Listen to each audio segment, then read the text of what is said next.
Mi nombre es Isabel Rizan y os doy la bienvenida a la bibliotecaria de Miskatonic.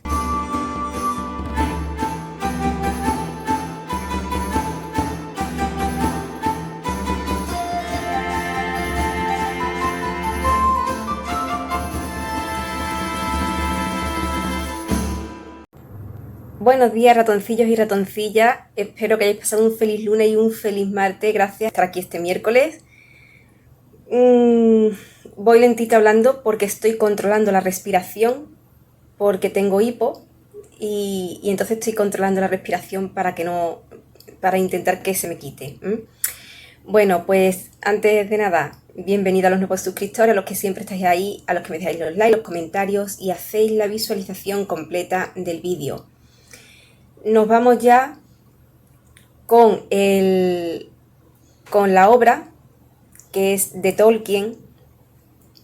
Ya lo presenté con el hobby, no voy a volver a presentarlo y me quiero ir ya con ellas sin entretenerme más porque hay mucho que hablar y puede que este vídeo sea un poco largo. Así que vámonos con la sinopsis.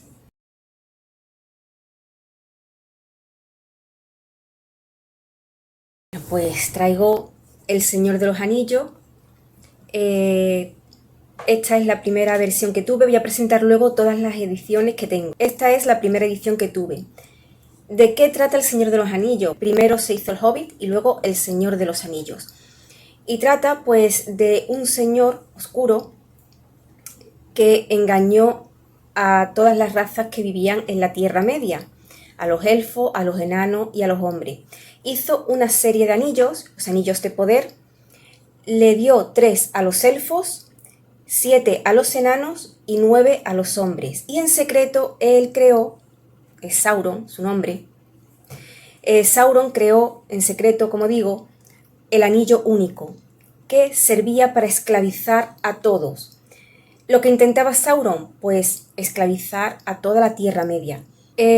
Como ya sabéis, este anillo lo encuentra Bilbo Bolsón en El Hobbit y es su sobrino, Frodo Bolsón, el que con ayuda de ciertos amigos pues tiene que intentar destruirlo para que no caiga en poder de Sauron.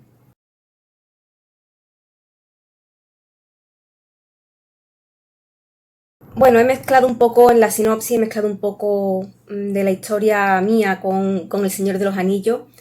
La voy a dejar ahora aquí mejor planteada. Como he dicho, esta es la primera versión que tuve, Minotauro. Me encanta esta edición. La portada es muy bonita, está en español. ¿Y qué ocurría? Pues que yo me iba comprando, cuando yo lo compré, pues todavía no ganaba dinero. Lo poquito que iba ahorrando de aquí, de allí, lo que me daban, pues con ese dinerillo me compré, al cabo de mucho tiempo, la primera edición, la primera parte de El Señor de los Anillos, que es la Comunidad del Anillo, en tapa blanda. Yo no sabía cuándo iba a volver a leer las otras, porque me costaba muchísimo reunir el dinero para poder comprarlo. Pero entonces llegó una Navidad y mis padres me regalaron la segunda parte, Las Dos Torres, y la tercera parte, El Retorno del Rey.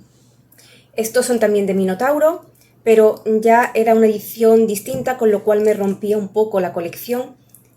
Yo en ese momento, y ahora tampoco, no le daba mayor importancia, lo que yo quería era leerlo, pero me rompió un poco la colección. Y tengo muchos así. Uy, he encontrado una felicitación navideña. Ahora no sé de quién era, de Praleri. Bueno, pues los libros son de pasta dura, ¿de acuerdo? ¿Qué ocurría? Que me lo regalaron unas navidades. Yo me pasé todas las navidades que estábamos en una casa donde había una chimenea. Era invierno aquí, estaba lloviendo, pues me pasé casi todas las navidades sentada delante de la chimenea leyendo El Señor de los Anillos. tanto la primera parte que yo ya tenía como las otras dos que me habían regalado. La reseña que tengo hecha tras haber leído El Señor de los Anillos dice que no volvería a leerlos hasta que no se volvieran a dar las circunstancias especiales, es decir, invierno lloviendo con una chimenea. Bueno, pues lo que tengo que decir es que jamás hagáis promesas así, nunca, porque puede que esas circunstancias no vuelvan a darse. Esto me lleva a deciros, pues que no, cuando regalen algo, aunque seáis muy sensible, aunque queráis guardarlo para que no se gaste, para que no romperlo, no hagáis eso. Disfrutadlo. Si se gasta, se gastó. Si se rompe por el uso, se rompió. Pero disfrutadlo, porque nada es para siempre. Nuestros recuerdos no son para siempre. Nuestras cosas materiales no son para siempre. Nosotros no somos para siempre. Nuestra cultura no es eterna. No va a ser para siempre. En algún momento se acabará nuestra cultura, empezará otra.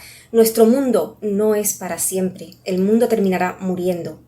Es decir, no hay nada eterno. Nuestro arte, que para mí es de lo más importante, el arte en todas sus facetas, terminará muriendo. Y llegará un momento que seguramente no se recordará al David de Miguel Ángel, no se recordará al Señor de los Anillos, no se recordará al Quijote, no se sabrá quién fue Cervantes, quién fue Quevedo, quién fue Moctezuma, quién fue Colón, quién fue Montserrat Caballé, Sabina. No se sabrá, porque no habrá nadie para recordarlo. Entonces, como nada es eterno, no dejéis pasar el momento de disfrutar. No hagáis promesas como la que yo hice. Bueno, pues recuerdo que me llegó mi profesora, Lourdes, me la encontré un día y me dice, ¿por qué no lo lees en inglés? Y yo dije, es que ya me lo he leído en español y no va a ser lo mismo. Y entonces mi inglés era bueno, pero no, bueno, era pasable, pero me daba todavía reparo quizás coger El Señor de los Anillos. No tenía yo muchas ganas y yo quería esas circunstancias especiales para volver a leerlo. Ya tenía una edición, digo, ahora ¿para qué me voy a comprar otra en inglés? Ya me lo he leído en español, ya sé lo que pasa, ¿para qué lo voy a volver a releer? Y bueno, pues estas navidades, las navidades del 2023, alguien se presentó, voy a hacer aquí espacio un momentito.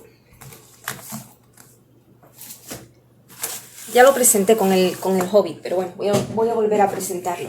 Alguien se presentó con esta maravilla, fijaros, El Señor de los Anillos, el Hobbit y El Señor de los Anillos. Mira qué preciosidad. Los trolls, cuando convertidos en piedra, la comarca, Mordor, una preciosidad. Además lo habréis visto también en el short que puse. Bueno, voy a sacar uno. Voy a sacar, por ejemplo, El Retorno del Rey, que me lo he terminado hace poquito. Pasta dura, ¿de acuerdo?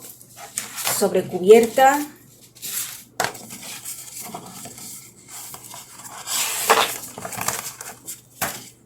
Las ilustraciones espectaculares, muy bonitas. A ver si tengo por aquí otra.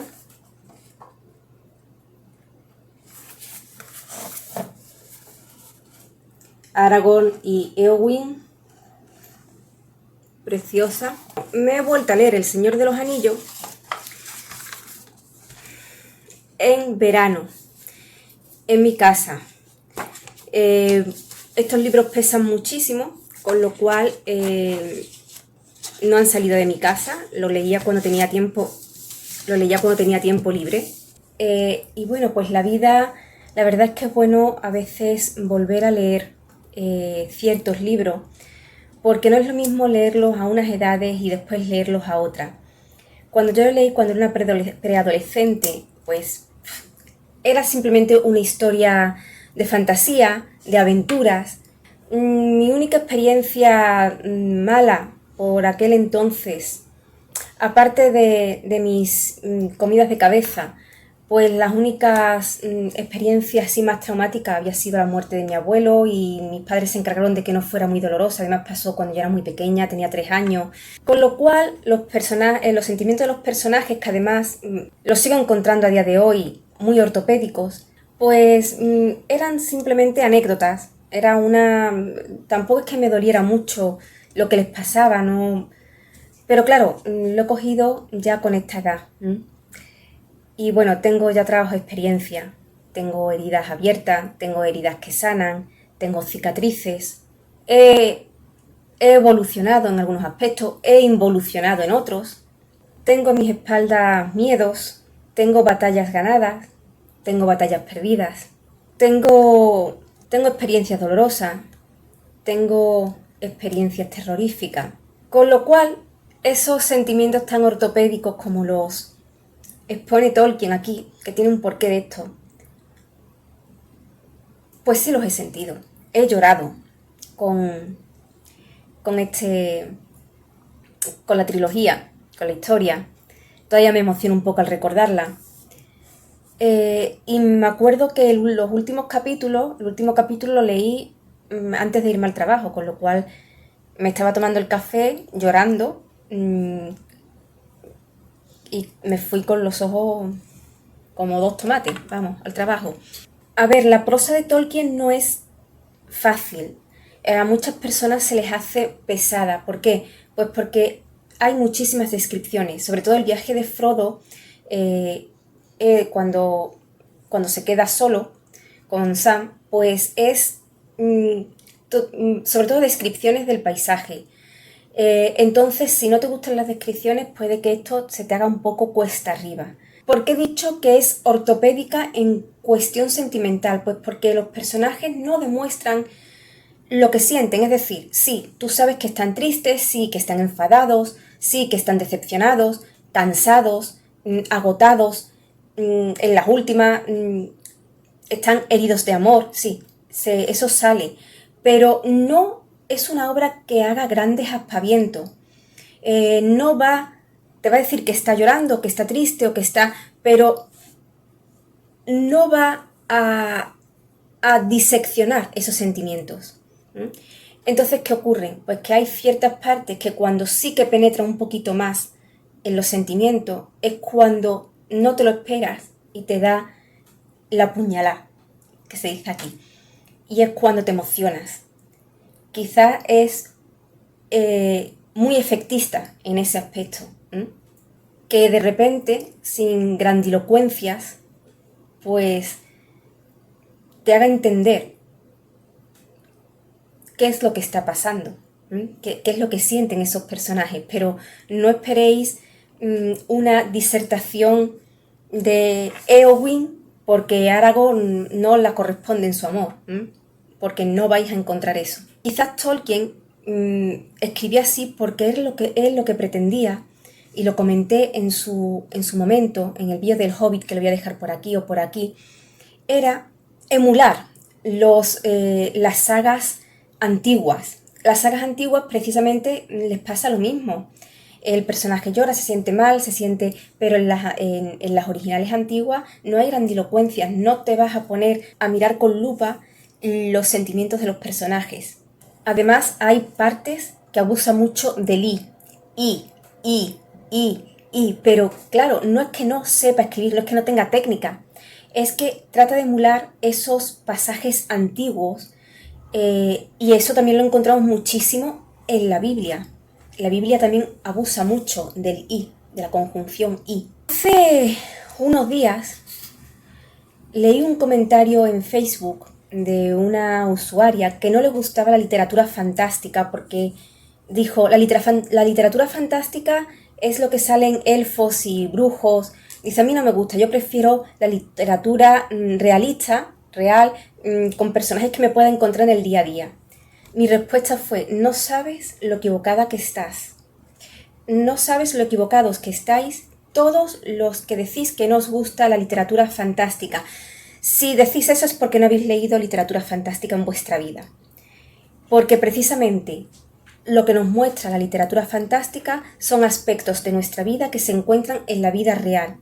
La literatura fantástica es la base de nuestra cultura, de nuestras religiones, de todo lo que conocemos. Pero como digo, también son sentimientos, personajes, no físicos, pero sí personajes de forma de ser que puedes encontrar en tu vida diaria. Y digo esto sabiendo lo que digo. A ver, yo he estado en una situación, he estado en algunos trabajos que han sido muy competitivos, pero muy competitivos. Gollum, yo es que entiendo perfectamente a Gollum. Gollum lo vas a encontrar en esos trabajos competitivos. Lo vas a encontrar cuando haya que repartir una herencia. Lo vas a encontrar en muchísimos aspectos de la vida. En los trabajos competitivos, además hay un problema. Que gente que llega muy normalita termina transformándose en Gollums. Porque si quieres seguir en ese trabajo no le queda más remedio. Y el problema es que el cambio es tan gradual que no te das cuenta. Yo he visto Gollums. He visto gente transformada totalmente en Gollums y que no sabe bajar del tren. He visto gente que ha llegado, que eran hobbits y han llegado a transformarse en Gollums. Hombres que han llegado a transformarse en Gollums, mujeres que han llegado a transformarse en Gollums. Y yo misma estuve muy cerca y de hecho creo que de alguna manera también llega a ser Gollum. Entonces el cambio os aseguro que es tan gradual que no te das cuenta. No te das cuenta. Y es muy difícil decir paro y dejo esto. Es súper difícil. Porque es a lo que te acostumbras. Y tienes miedo de que no haya, que si paras no vuelvas a trabajar o no vuelvas a... Se te tambalea todo. Entonces tienes dos opciones. O seguir siendo Gollum si te das cuenta que lo eres, que te están transformando en él, y dejar de serlo, correr el riesgo de dejar ese trabajo, o seguir hasta que tu cuerpo no pueda más, tu mente, tu bienestar psicológico. Gollum es un reflejo de adicciones, lo difícil que es salir de ellas, porque el trabajo también es una adicción. Cualquier cosa por la que tú vivas y que no deje espacio a otras cosas son adicciones. El juego, el alcohol, sustancias tóxicas. Después también tenemos la humanidad reflejada en Gandalf y en Frodo. Tienen una humanidad exquisita y maravillosa. La frase de Gandalf que la han... si no puedes devolver la vida, piensa si puedes quitarla, si debes quitarla. Bueno, no es eso exactamente, pero más o menos quiere decir eso. Y Frodo nos enseña también a perdonarnos por ciertos sentimientos y ciertos pensamientos que tenemos hacia la gente que nos quiere. Muchas veces cuando tenemos a alguien a que queremos muchísimo, pero que a veces nos tiene saturado y de repente te encuentras con un pensamiento que no es apropiado. Tampoco hay que machacarnos por eso. Pero cuando llega la hora de la verdad darías tu vida por esa persona o por esa comunidad que quieres. Esto se ve reflejado al principio del Señor de los Anillos, que Frodo dice: a veces he pensado que una invasión de dragones le vendría muy bien a la comarca, pero luego se deja la piel para salvar lo que ama. Para mí, el verdadero héroe del Señor de los Anillos no es ni Aragorn, ni Gandalf, ni Legolas, ni Frodo, ni Gimli. Para mí es Sam. Sin Sam, Frodo no habría llegado ni a la mitad de los libros. Sam a pesar del servilismo que proyecta, porque es una persona servil, Frodo es su señor, y es que Tolkien, no podemos olvidar que tenía cierta mentalidad muy clasista, y se deja reflejada en El Señor de los Anillos, de los reyes, los amos, los señores, los sirvientes, pero Sam va más allá del servilismo. Yo creo que Sam es la lealtad. Es la lealtad que muchas veces ya hemos perdido. Sam es la resiliencia también. Ese momento en que ya está todo perdido, están reventados, no pueden más, prácticamente se van arrastrando. Y de repente Sam levanta la mirada y en medio de la negrura ve una estrella en el cielo. Y piensa, puede que todo esté perdido, puede que no sobrevivamos, puede que esto no tenga sentido lo que estamos haciendo, pero el mal no llega a todas partes, aunque nosotros quedemos destruidos, aunque nuestro mundo quede destruido, siempre habrá belleza más allá. Esa resiliencia, esa falta de egoísmo, es lo que hace a Sam tan querido, y para ciertas personas, que no entiendo cómo para otras no, pero para ciertas personas que sea el verdadero héroe de la saga. Y después el broche final, aquí viene spoiler creo, así que si queréis, si no lo habéis leído, pues podéis pararlo. El broche final, para mí, está en las películas de Peter Jackson, cuando dice cómo se retoma el hilo de toda una vida. Después de esta aventura se deja, esa frase es rompedora. Como digo, lloré con este libro. Una hora antes de irme al trabajo salí con los ojos, como digo, como tomates. Y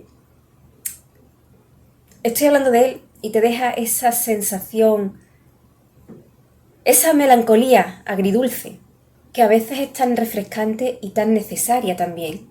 Esa melancolía por lo que perdimos, lo que encontramos, la certeza de que lo que hemos encontrado vamos a perderlo algún día, la separación de seres queridos, la separación de estos personajes, y también la ignorancia y la esperanza que a mí me asaltó cuando terminé el libro, cuando lo cerré, y pensé si sería posible que para nosotros, al final de este viaje que es la vida, habrá también unos puertos grises.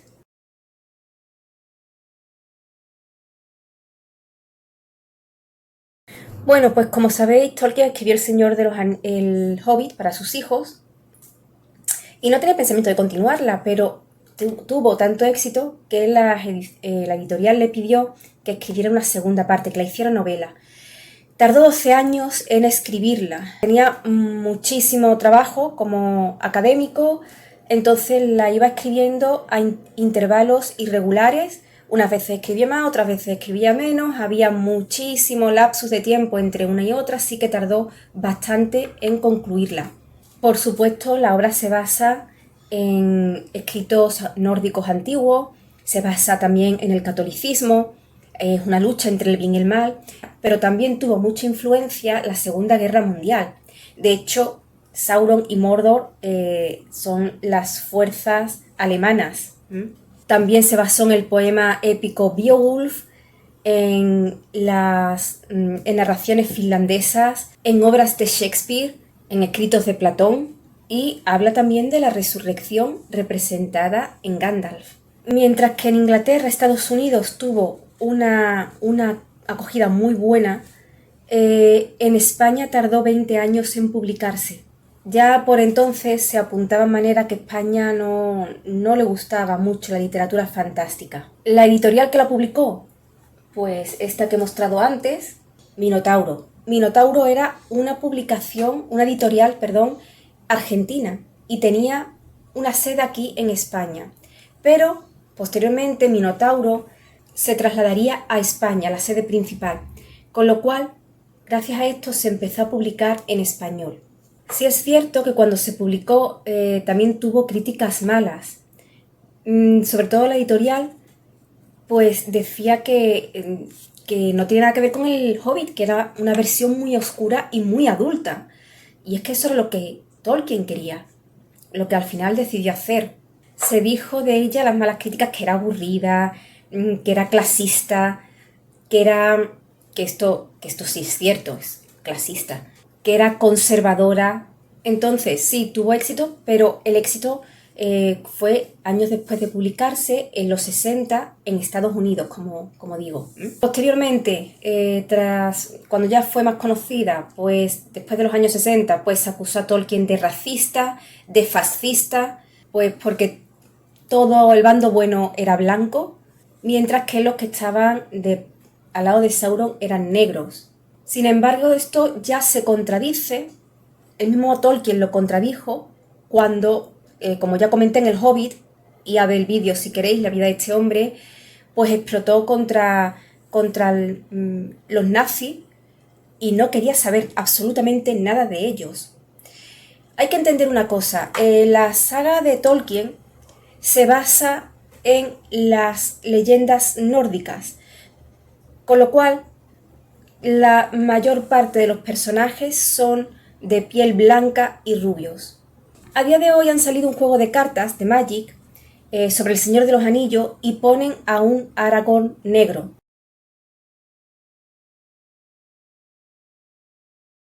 Y me han preguntado, ¿en el libro se dice que Aragorn es blanco? Digo, no. Se supone que es blanco, se dan por entender que es blanco. Bueno, pues porque es un héroe antiguo que está basado en leyendas nórdicas, con lo cual se da por hecho que es blanco. ¿Tiene relevancia que sea blanco o negro? No tiene relevancia ninguna. Si quieren hacer un Aragorn negro, podrían hacerlo. No tiene relevancia. Mientras el personaje siga siendo tal y como es. Cuando yo digo que es clasista, no tiene que ver nada con las razas, tiene que ver con que hay una clase social alta, digamos que los Bolsón son muy conocidos y se da a entender que era una de las fuerzas de la comarca mejor puestas económicamente, mejor posicionadas económicamente. Es verdad que Sam trabajaba para los Bolsón y que hace el papel de criado. En ese aspecto es clasista. Por lo demás, que hagan a un Aragorn negro en nuevas obras o en las cartas de Magic, bueno, no tiene relevancia. Tampoco es que cambie mucho la historia, ¿no? Que sea más moreno, menos moreno, negro como la noche o blanco como la leche. De hecho, creo que habría alguien que trabajó en El Señor de los Anillos que estaría de acuerdo conmigo en esto. Y es precisamente Viggo Mortensen, que encarnó a Aragorn. Viggo Mortensen ya criticó a Vox por un cartel que puso Vox. Podéis encontrarlo en internet, no creo que haya problema en que lo encontréis, que era Aragorn luchando contra banderas como las banderas del LGTBI, del feminismo, del comunismo, contra el logotipo de la cadena SER, contra el anarquismo, y además tuvieron la poca vergüenza de ponerle en la espalda a Aragorn la bandera española.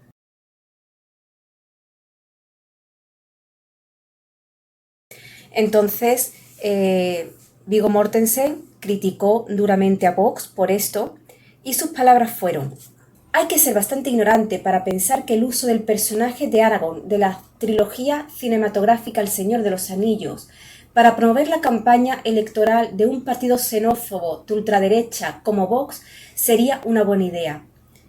No solo es absurdo que a mí, el actor que encarnó este personaje, para el director Peter Jackson y una persona interesada en la rica variedad de culturas e idiomas que existe en España y en el mundo, se me vincule a un partido político ultranacionalista y neofascista. Es aún más ridículo que se utilice el personaje de Aragorn, un estadista políglota que aboga por el conocimiento y la inclusión de las diversas razas, costumbres y lenguas de la Tierra Media, para legitimar a un grupo político antiinmigrante, antifeminista e islamófobo. Me reiría de su torpeza, concluye en la carta, pero Vox ha entrado en el Congreso con 24 escaños, no es un chiste, y habrá que estar atentos y proactivos, como lo es Aragorn en la saga de Tolkien.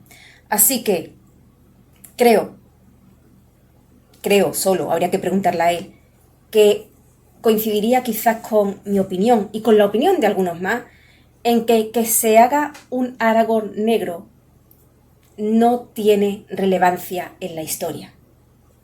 Lo único que importa es que Aragorn siga teniendo los mismos ideales que lo mueven durante toda la aventura. Cuando Peter Jackson creó su saga cinematográfica del Señor de los Anillos, pues se vendieron 50.000 ejemplares anuales de la novela. Y ahora ya sí, aquí tengo que decir algo. Hay muchos detractores de Peter Jackson y la saga. Hoy por hoy, y no soy la única que piensa así, es una de las grandes sagas fantásticas de la historia.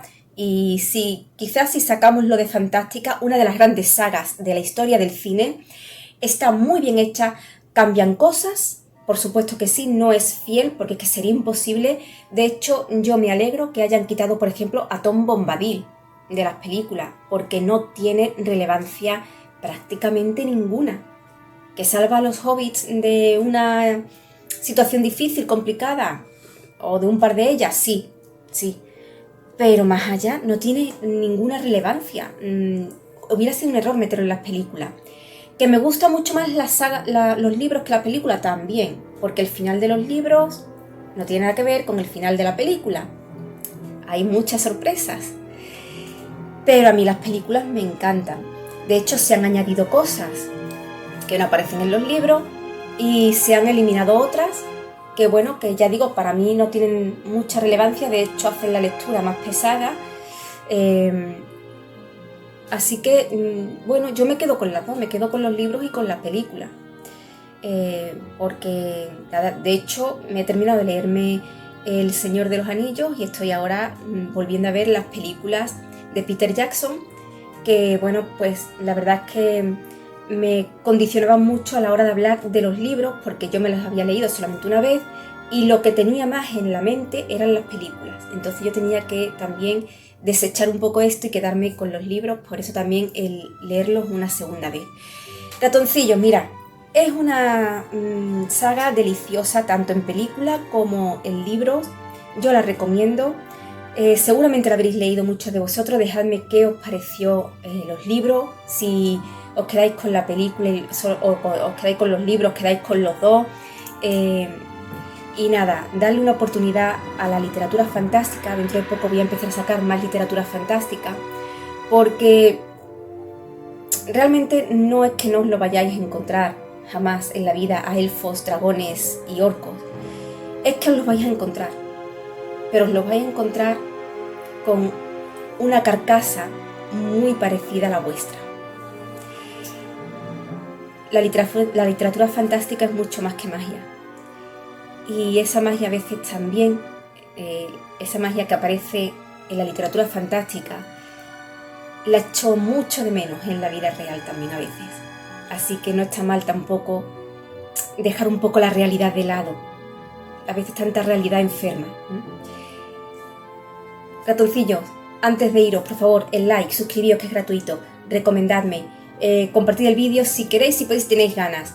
Nos vemos el viernes. Sed muy felices y leed todo lo que podáis.